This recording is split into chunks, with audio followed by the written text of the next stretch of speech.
अब देखते हैं हम लोग मेंडलीव की मूल आवाज़ सारणी। ये है मेंडलीव की मूल आवाज़ सारणी। इसकी आज संरचना के बारे में बात करेंगे। तो जो उन्होंने बनाया था ये आवाज़ सारणी, तो उनकी आवाज़ सारणी में क्या थे कि 1 से लेकर के 8 तक वर्टिकल लाइनें थीं, जिन्हें हम खड़ी लाइनें भी कह सकते हैं। वो इसको नाम दिए थे समूह, first, second, third, fourth, fifth, sixth, seventh और एट्थ। तो इसमें क्या किए कि इसमें जो फर्स्ट है तो सभी में ये समूह थे, मतलब कि ग्रुप थे, और ग्रुप में फिर सब ग्रुप मतलब उप समूह, सब में ए बी सब में दिए। मतलब इसमें भी ये ए वाले में तत्व जो रहेगा वो एक सामने ए वाले ग्रुप में है, फिर उसके बाद बी में ये बी वाले में है, और ये दोनों का जो ग्रुप है वो क्या है, फर्स्ट है। उसी तरह से फिर इसमें भी ये सेकेंड है, तो सेकेंड में ए वाले ग्रुप है ये है, और फिर उसके बाद बी वाले में ये है, ये सब तत्व हैं, एलिमेंट हैं। तो ये क्या है, ये जितने भी ग्रुप मतलब जितने भी इनके ग्रुप बने, मतलब कि 8 को छोड़ करके, 8वें नंबर को छोड़ करके 1 से लेके 7 तक में सब ग्रुप ए और बी थे। अब इधर की तरफ जो ये हॉरिजेंटल लाइनें हैं, हॉरिजेंटल लाइनें मतलब इसको पट लाइनें बोल सकते हैं, जितने भी है हॉरिजेंटल लाइन उनको बोलते हैं आवर्त, पीरियड, इसको बोलते हैं पीरियड।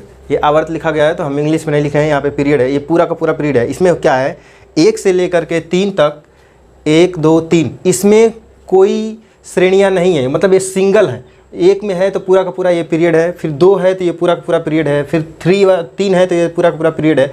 लेकिन यहाँ पे 4 5 6 ये तीनों में क्या है कि ये देखिए FS का मतलब है, फुल फॉर्म है फर्स्ट सीरीज, मतलब प्रथम श्रेणी। फिर एस का मतलब है सेकेंड सीरीज, मतलब कि द्वितीय श्रेणी, द्वितीय श्रेणी। ये क्या दोनों में, मतलब कि 4 में, 5 में, 6 में, तीनों में दोनों दो हैं, फर्स्ट और सेकंड, फर्स्ट और सेकंड, फर्स्ट और सेकंड। तो अब देखिए ये फर्स्ट है, जिसे मान लीजिए पोटेशियम है, तो पोटेशियम को अगर मान लीजिए हम सोचेंगे कि कहाँ पे रखा गया है, तो ये कहाँ पे रखा गया है, फर्स्ट ग्रुप में, फर्स्ट मतलब ग्रुप के ए वाले फर्स्ट ग्रुप के ए सब ग्रुप में, और फोर्थ आवर्त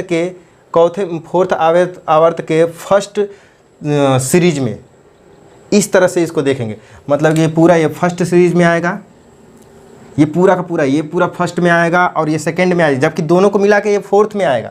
आवर्त नंबर इसका क्या होगा, फोर्थ, चौथा। उसी तरह से अब देखिए इसमें क्या है कि जब उन्होंने बनाया था तो ये जो 7वां नीचे लिखा गया है, ये क्या है, ये उनके बनाने के बाद ये लगाया गया था। ये 7 नंबर ये लगाया गया था बाद में, जब वो बनाए थे तो 60 जैसे इतना जब बनाए तो ये 7वां नंबर था, तो ये बाद में लगा दिया गया। क्योंकि वो जब बनाए थे तो वो बताए थे कि अभी तक तो आ सकते हैं, मतलब कि खोज हो सकती है, क्योंकि जब वो बनाए थे तो उस समय 63 केवल 63 तत्वों की खोज हो चुकी थी। उस समय 63 तत्वों की खोज हो चुकी थी, तो वो 63 तत्वों को लेकर के, मतलब कि 63 को एलिमेंट को लेकर के वो एडजस्ट किए, मतलब कि सही से रखे।